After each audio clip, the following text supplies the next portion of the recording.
180,000 Chinese workers in desert mega project will change everything. China has been actively involved in constructing large-scale desert reservoirs.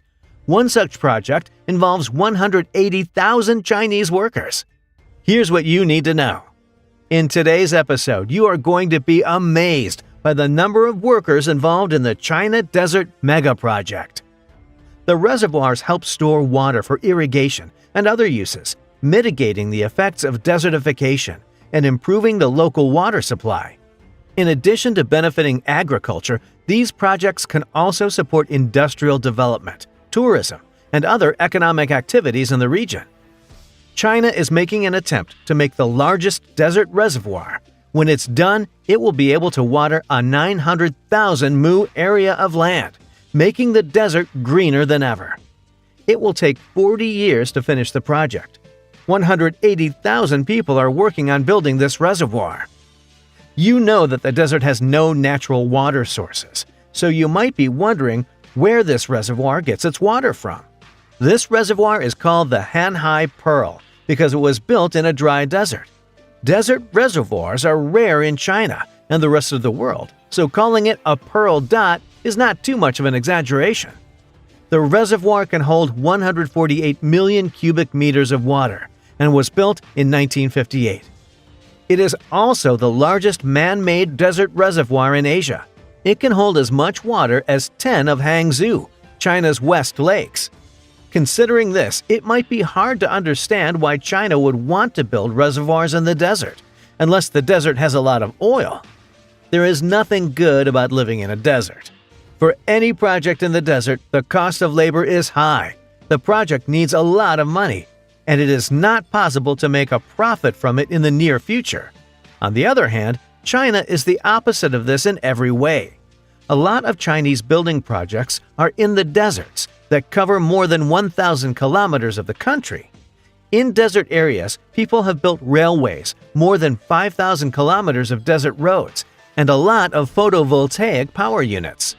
China is becoming more and more like a desert at a very fast rate, and the country needs water badly to stop this from happening. China plans to build reservoirs because of this.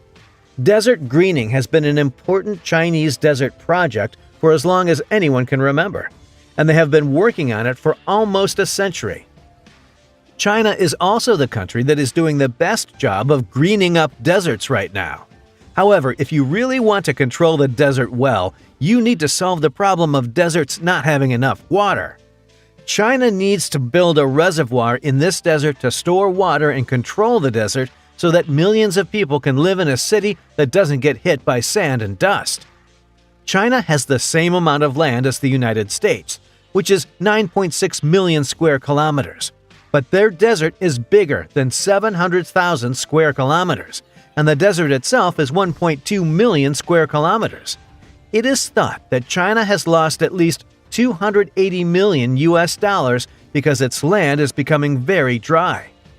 Also, each year the deserts in China grow and spread by more than 3,000 square kilometers. So far, the desert has eaten up 50,000 square kilometers of farmland, which is the size of a small to medium-sized country. It is where two big deserts meet. On one side, the Tangar Desert keeps growing, and on the other, the Gerund Desert is very big. Both deserts have yellow sand. All life has died out because the desert keeps growing. So the only thing left for the people in the cities to do is to keep running away. Since there are signs that the two huge deserts might merge into one, the Chinese government decided in 1958 to build a big reservoir here. You might also be interested in where the water that is stored in the reservoir comes from. Most of the water in the reservoir comes from the Sheriang River, which flows through the Hoshi Corridor, and it is in the Chilean Andes. It is the third largest river in that area. It is made up of 4 different parts. The first is surface water that seeps into the middle of the upper parts of the Sheriang River, and the second is spring water that moves underground and comes to the surface of the northern edge of the Wui Basin.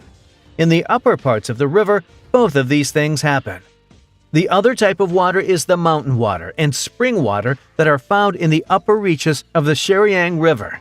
This water hasn't been used for irrigation, and it hasn't gotten into the groundwater or any of the other water that is receding in the middle reaches, including the water that has been released from wastewater treatment plants. The other issue is flooding during the flood season and the extension of the Xingjian Phase 2 project to transfer water to Minxin. With all of these issues in mind, one could wonder what the advantages of constructing a reservoir are. There are water transport tunnels, floodgates, and the unique spillway of the West Dam at the water storage facility. Its primary use is for the storage and irrigation of water, and it also has extensive use impacts, such as the regulation of floods and the promotion of fishing and tourism. The length of the dam is 8,060 meters. Its height is 15 meters, and the reservoir is 25 square kilometers in size.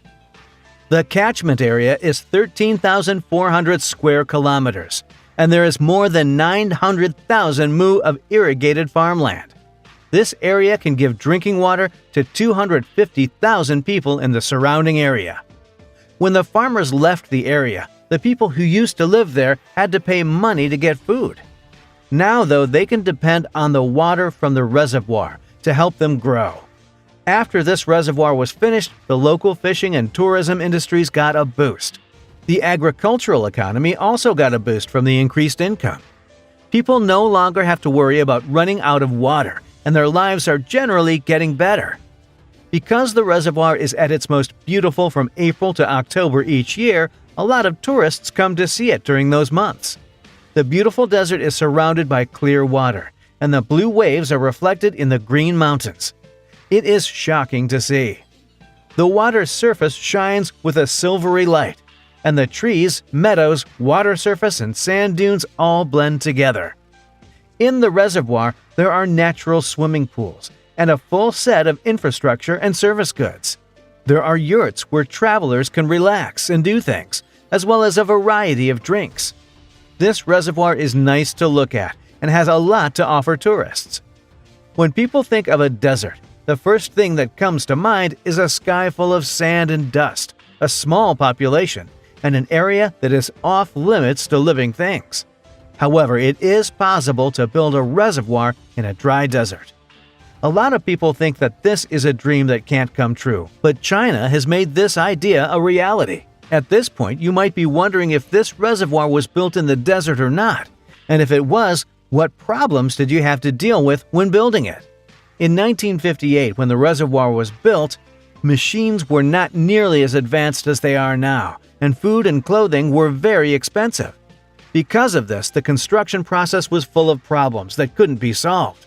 The reservoir is going to be built between the deserts of Tangier and Bataan, where the temperature is high and a lot of water evaporates every day because of that.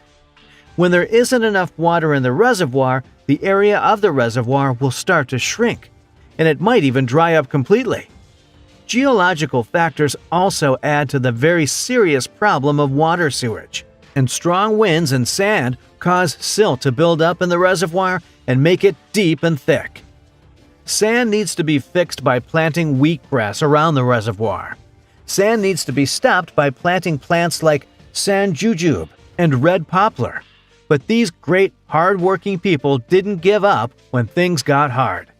They know that if they don't work hard to build a reservoir, they'll have to leave this land in the future. So, 180,000 buildings were built to keep the sand in place, adding to that the building of the reservoir.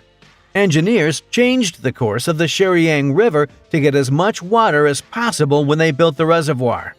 They didn't care about protecting the ecological environment. This caused the flow of the river to drop quickly, and in less than a year, the upper parts of the Sheryang River stopped flowing. You could say that this goal was reached through the hard work of many generations of Chinese people. That's all. Thank you for watching. Do not forget to like and subscribe to our channel and ring the bell icon to get more videos.